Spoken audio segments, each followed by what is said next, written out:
What makes a city charming and what gives it the unique flair? It's all those traditions, the quirks that they have. So today, we're going to talk about a few of Pittsburgh's quirks. Some of them you may have experienced, and some of them you might say, really? That really goes on in that city? Yes, it really happens here. My name is Tina Anderson with Realty One Group Platinum, and I get calls, texts, and emails from buyers like you every day. If you're looking to buy a home here, if you've just relocated here, or if you're looking to relocate here soon, reach out to me via text, email, phone call. I'd love to help you get started in your process. So first thing we're going to start to talk about, you may have experienced this if you've driven it all in this city. It's called the Pittsburgh left. So let me set the stage for you here. You're sitting at a red light. You're going to go straight. You see a car right across from you. They have their left turn signal on. The green light turns on at the same time for both you and the person across from you. They zoom out in front of you and do a quick left. You're like, what just happened? That is called the Pittsburgh left. And that happens all the time. It's pretty common practice here. So from what I hear and what I gather, it's very common here because of the hills, the steep hills here, and it helps people kind of get up over the hump. But you'll even experience that on flat roads. So get ready. If you haven't experienced it, you will. Now, if you've been to any restaurants in Pittsburgh, and if you've ordered any type of sandwich or steak salad, you might have had French fries come on top of that. And you're probably thinking, I didn't order a side of fries. No, that's just how it comes here. Every steak salad here is going to come with French fries. If you're wondering where that originated, have you been to Permante's?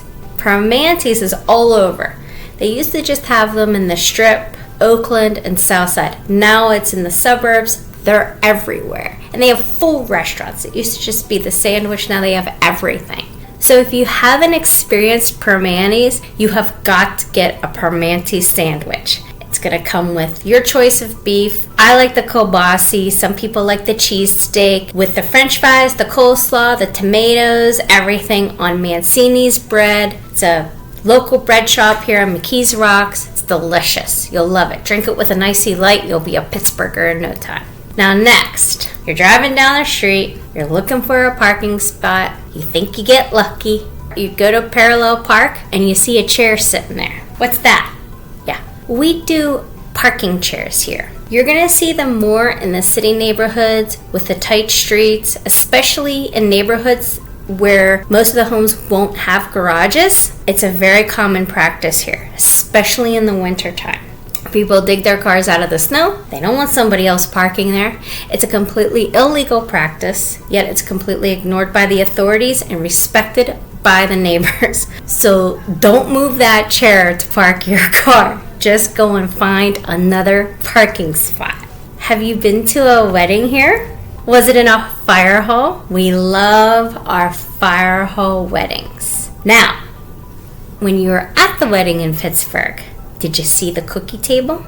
The cookie tables here are just extraordinary. Every type of cookie, they're usually all homemade by someone's grandma, someone's aunt. There's usually many people partaking in these cookies, and it's tables and tables and tables of cookies. Every type of cookie you've ever heard of, thought of, or dreamed of will be on this cookie table. The most amazing thing, this is probably like my favorite Pittsburgh tradition, is the cookie table. Are you talking to somebody, or maybe you're in a shop, like an old school Pittsburgh shop, and someone says a word and you're like, sorry, could you repeat that please?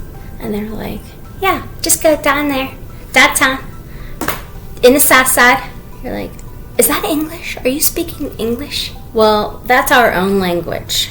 That's called Pittsburghese. And there's actually like a little dictionary to help you translate when you're here. For example, let me give you a little help here. If you go to a donut shop and you want a donut with sprinkles, it's not sprinkles, it's jimmies. It's not a rubber band, it's a gum band.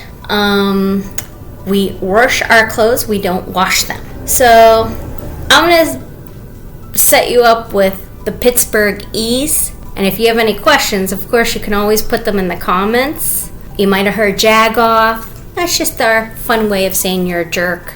But that's Pittsburgh E's for you. Another Pittsburgh quirk, which is kind of like the grossest one. Have you heard of the Pittsburgh Potty? Yeah, that was created for the steel mill workers. We have a lot of houses here built pre-1940, and there might not have been indoor plumbing there. So you just had this toilet in the middle of the basement. So the steel worker would come in, drop all his stuff, and have the toilet right there. You'll still see this in some of the homes around here. Now, a lot of homes have remodeled, and now we love our basements in Pittsburgh. It's the man cave. It's the ladies' lounge. It's where the kids go. In some of the houses, they're still just as old and yucky and gross as they were 100 years ago. You never know, and it doesn't matter the price range. You could be in a $200,000 house, and it's got the most awesome basement you've ever seen with a bar and everything. There are certain parts of Pittsburgh where almost every house you go in is going to have the bar, and sometimes these bars are just phenomenal. You could go in these $1 million homes, especially on the east end, these older homes, and these basements are sometimes atrocious. They don't even have a floor. It's dirt in these basements. So you can never judge the basement by the cover of the house. You just never know what you're walking into. But I will give you a quick tip. If you are looking online at homes and there is no picture of the basement, what kind of basement do you think is going to be down there? I'm sure it's the scary kind of basement. So that is a good tip for you. I've just touched on a few of the Pittsburgh quirks. What Pittsburgh quirk have you encountered that I didn't discuss that you'd like to know more about? Let me know in the comments section. Until then, I'm Tina Anderson, and I'll talk to you soon. Bye-bye.